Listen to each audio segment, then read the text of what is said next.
Hey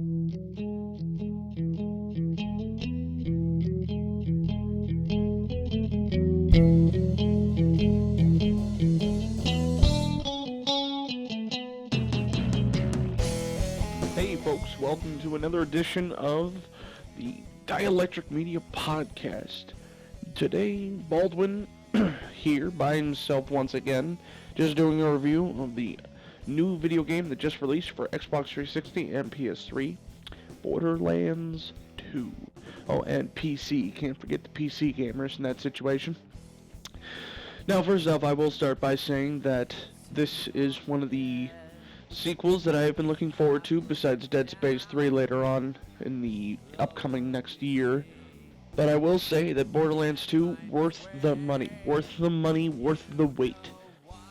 It starts out, it's one of those games that you think, well, why does it need a sequel?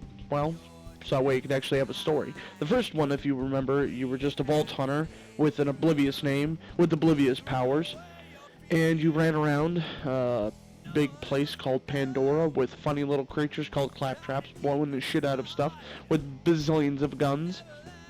And what was the story? That you were looking for a mysterious vault, and when you got to the vault, you fought a bunch of tentacles. Now, I don't know about you, but that's a pretty pissant way to end the game. It's kind of like ending a movie without an ending, you know, like, or Sopranos ending, you know, that type of idea. Now, for some of you people out there, you may be wondering, well, what gives you the right to do a review about a video game that, well, everybody else has been talking about and drooling about since, so I don't know, it's been released, the information has been released since sometime 3 years ago. Well, like most people, I've played the shit out of it. I've had 2 different files so far, as the Gunzerker and as Axton the Commando. You can change the name, that's really cool, on your character. So technically, I don't have Salvador the Gunzerker, I have Guillermo the Gunzerker. But I'm getting ahead of myself. Borderlands 2. What's the plot? What's the premise? Well, the whole idea behind Borderlands 2 is that there are 4 new Vault Hunters, 5 if you got the DLC, the Necromancer, but so far, I haven't seen anything about it, because apparently she just up and fucking appears at one random point. But the Necromancer apparently will come out later on as future DLC, so... Anyways, you are 4 new Vault Hunters going around Pandora. Why? Because there's a man named Handsome Jack, who, despite the name, is quite a douchebag. So, Douchebag Handsome Jack. We'll call him DB Jack. Now, he has acquired a taste of the vault. He has seen the power of iridium, and he wants to utilize it to its full extent. Now, how does he do that? Well, he tells people that for the people who want to hunt for vaults that they can come and join him because he needs their help. And then he sticks them on a train and blows them up. Why? Because he wants the vault all to himself, because apparently there's an even bigger and greater vault underneath the one that just blew up. And there's a lot more shit in that one, as well as a hidden alien secret, which hopefully isn't more tentacles, because that'll just be annoying. Repetitive much, yes indeed. Now, the beginning cinematic, as you guys remember in the first one, it was very kind of mundane, where it was just it was a badass song followed by some crazy motherfucker driving a van full of the characters, and you just learned about him just a little bit after he hits the little skag on the road. Well, this one, I might say, the opening sequence is very awesome. It starts out with the same story-esque, where the old man is telling a story to his grandchildren about vault hunters that came to Pandora, and now he continues on with the story. And after that, you have a great cinematic intro, and the song's even more badass. Now, I will start off, I won't ruin much for people who haven't played this, but I will say the beginning starts out with a claptrap, so obviously what wrong can go there? It's a claptrap, and he's quite hilarious. He does get a bit annoying within the first 20 minutes of the game, but he's worth it. You know, claptraps are back, and they're funny, as ever. There's only one this time around, though. One that I've seen so far. Now, you may be wondering, is it worth the $60 to spend right now? Well, it depends. Are you the type of co-op gamer who plays online a lot? Are you looking forward to a single-player adventure with a lot of hectic and very fast-paced moments? Or are you the type of person who just wants to wait because he's a douchebag? Well, in this situation, I'd say go out and buy it now. Go get it. If you want, even there's a $30 deal going on for the season pass for the upcoming DLC. which kind of makes sense at the same time. It's kind of a rip off because they'll tell you that you're saving $10, but in the same time you're gambling your money into a chance that the next DLC coming up will be great. Now, if you played the first Borderlands, the 4 DLC for it were pretty awesome. I got to admit, I did not have a chance to play them all, but for the ones that I did play, they were pretty cool. I enjoyed them. So let's hope they stay on the same winning streak of the DLC and that the season pass is worth it. Now, if back to the whole idea of whether or not you should buy it, honestly, yes. I am going through right now. I was playing with some friends online, but since my gold account is expiring, I just switched to a single player experience. And you may be wondering, does that detract from it? Is this a type of game that can stand up on its hind legs without its multiplayer, buddy standing behind it, telling it where to go and what to do? Yes, it can, and it does. Very well, actually. Now, I've had times where it's like, God, I wish somebody else could pick up this loot for me so that way we could swap it out. But other than that, most of the time running around, being a badass gunzerker, dual wielding a sniper rifle and a rocket launcher. Why? Because I fucking can. Now, for most of you who want to play co-op, either split screen or online, it's a good idea. Me and a buddy has also started a file. I am playing as Commando, he's playing as the Assassin, and we're pretty much a sniper rifle wielding duo of death. That's a great thing about this game, is that if you really utilize your partners in battle, it's just awesome. It's so much fun, and you'll be high-fiving all the way through. Eb and I played for at least a solid 6 hours last night, and from what I've gone through that experience, was that if you really talk to your partner, you will not die. Because so far in that 6 hours, we have yet to hit a new you. We've been down, don't get us wrong. We've had to, had a partner come over and revive us or get a second win, but we have never died, like being regenerated. So this is the type of game where it really does start to handle that difficulty curve a lot better than it did in the first one, where you'll walk into a random situation and you'll be facing guys that are 10 levels above you and starting to whoop your ass in, so many different ways. Now, honestly, if you think that this game is just one of those, well, they're trying to pass it off with goofy antics and everything else, you know what? They do it well. You have to understand, is that in this crazy civilization of games that's going on, every game is so fucking hardcore serious that there's no room for, well, we can't have fun. Suda51 did some fun with, what was it, Lollipop Chainsaw, but as we saw, the gameplay kind of lacked. In this situation, gameplay doesn't lack. The story doesn't lack. The characters being fucking funny does not lack. It never stops. And it's insane. It's kind of, I explained to somebody that it's like the Skyrim of video games, and then somebody corrected me as saying that Skyrim was a video game. Well, what I meant was that Skyrim has like an infinite, never-ending supply of quests. Well, this game is kind of like that, in the sense that there are these things called badass challenges, and there are an infinite number of these challenges. And they range from shooting characters with a certain gun to punching characters to finding hidden things to also killing enemies at night, running enemies over, killing a certain enemy with this or killing a certain enemy without killing these enemies. It's very kind of wishy-washy sometimes, and I kind of wish the one thing that they would have done better was that they would have thought a little bit more into that process of how to organize that, because it's a pain in the ass to have to scroll all the way down to a very long list of this, long challenge list to find one fucking challenge, and then you have to go all the way back down the next time you open that menu. But what do you think of these badass challenges? Well, honestly, that they're useful.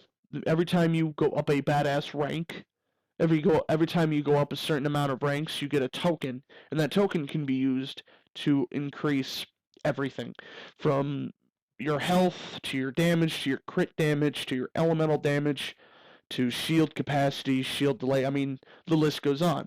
It's basically enhancing your character to the fullest. And since there's an infinite amount of these things, well, let's just say the possibility of you becoming a major badass in the future of this game, if you decide to wager yourself long enough to play this game, you will become an infinite badass. And so far, the guns in this game are pretty awesome. I just recently reevaluated my stash for my gunzerker, and I've picked up multiple shotguns and multiple rocket launchers and multiple sniper rifles, trying to figure out the best, mix. And that's the thing for the Gunzerker, is his three best weapons are sniper, shotgun, and rocket launcher that I've discovered so far. And his melee is great. If you get his melee up, that really will help out in close quarter situations. It kind of does play off the role of the Berserker, obviously, since he's called the Gunzerker. But his melee, he's a very up-close character, but not as up-close as the Assassin. And from what I've seen of my buddy playing, when he goes invisible, and he has the chance to do 650% more damage to somebody with a melee attack, that's 650% damage. That's if you did 1 damage, you did 650 damage to a character. That's more than most guns that I do right now, besides my rocket launcher, which does 1500. That's insane, and this game just escalates even more and more, because you get into these situations where it's just unrelenting, and fucking enemies will be coming out of the walls and just surrounding you, and you'll be throwing grenades and blowing shit up. You won't even fucking know which way is up half the time during a major blowout battle. And you may think, well, is there only these one major blowout battles, or is there too many to be overwhelmed? In some situations, yeah, you will get overwhelmed. And that's why you really have to pace yourself in some situations. Him and I, when I played co-op, we took our time. We walked slowly up to each camp. We scoped it out with our sniper rifles. We'd take out a couple of dudes, and then we would try and take out as many before they rushed us. And then we really handled the situation well. This is the type of game. This is more... I don't want to boast or try and bring down Battlefield 3 or Call of Duty when it comes to, situational strategy. But in this game, it really helps. Because, in Battlefield and Call of Duty, telling your guys, well, the guy just went around this wall or blah, blah, blah, makes it an easy kill. But if you're sitting there with your partner and you discuss, well, if I throw this grenade and blow up that barrel, that'll disrupt this enemies, and then while they're attracted to me, you can take out a couple while I sneak up even further ahead to try and take them out. It's that they really worked on getting everybody together to focus on taking down as many enemies as they can, as fast as they can, as effectively as they can. And every now and again, the game will really start to tweak you, see if they can annoy you by making enemies either grow larger by evolution, like there's a Varkid that sits in a cocoon, and it gets bigger if you don't take out the cocoon, or there are these Goliaths that when they lose a certain amount of health, they go on a rampage, and if they kill any enemies around them, they become a badass or a mutated badass Goliath, which gains even more health, gets even bigger, but you get more of a reward. He pretty much becomes like a boss if you don't fucking take him out soon enough. But the XP and loot rewards are great. Now that's another thing you'll think about, is that this game is known for its bazillions of guns. Well, I will say that there are bazillion more guns. As the trailer said, there are fucking so many guns. You will be walking out, if you do one quest, you'll be walking out of that area with at least a full backpack of guns. Now the shields, they've kind of tweaked them in a not so fun way with taking away health or taking away shield delay problems. And right now, I don't see it as much of a hinder because I have like 700 shield and 500 health, which is pretty standard for a level 15 character. But, with everything that helps, there's always some hurt in this game. Like certain guns, as you know, certain accuracies aren't better. I mean, I found right now I have a sniper rifle that's good in fucking every category. I mean, I wish it did some elemental damage, but other than that, And that's another thing about this game. Elemental damage plays a huge role, more than it did in the last game. You will still face the occasional fire or corrosive or what the hell's the other one? Explosive guy. But most of the time, you're facing regular enemies who are either shielded or armored, and you can take them out. And the most effective way is obviously fire, and then you get the corrosive for armored guys, and then electricity for anybody with a shield on. And then there are barrels splattered around, shock and fire and corrosive barrels. But they added something new to this game, which I thought was very interesting. It's called Skag. And you may think of Skag like the little varmint bastard dogs that run around the wasteland attacking people. Well, in fact, it's kind of like being poisoned in this game, where it weakens somebody. Like, say you have a pistol that does 40 damage. Well, if you hit him with a Skag item, it suddenly makes them a wuss, and that 40 damage becomes 400 damage. It just immediately, times 10 any damage you have, and it's great, and it's really useful, and those guns are really hard to find. And in this game, another emphasis that they have a lot on is the idea behind the iridium. You use that to help upgrade items, to help find new weapons. You use it mainly to upgrade your ammo in your backpack, and you may think it's hard to come by, but really, you can win it from a jackpot machine. You can find it on dead enemies. It's not a hard commodity to come by, but I imagine when you're trying to share it between your buddies, that it can be a bitch. So, but final verdict here. I'm getting to the end of this podcast. The final verdict for this game is go out and buy it. You're gonna have a fun time. Through my rantings and ravings throughout this entire podcast, the main idea is that you need this game. If you even remotely enjoy co-op, and even if you didn't like the first one, even if you hated how it ended, or you hated the art style, you know what? This game is fun. It's fucking fun. It's super fucking fun. It's super fucking fun. It's mind-numbingly awesome. And it should be, because they really hyped it up, and they really delivered. I mean, I think it has a challenge to run for a Game of the Year with Batman Arkham City.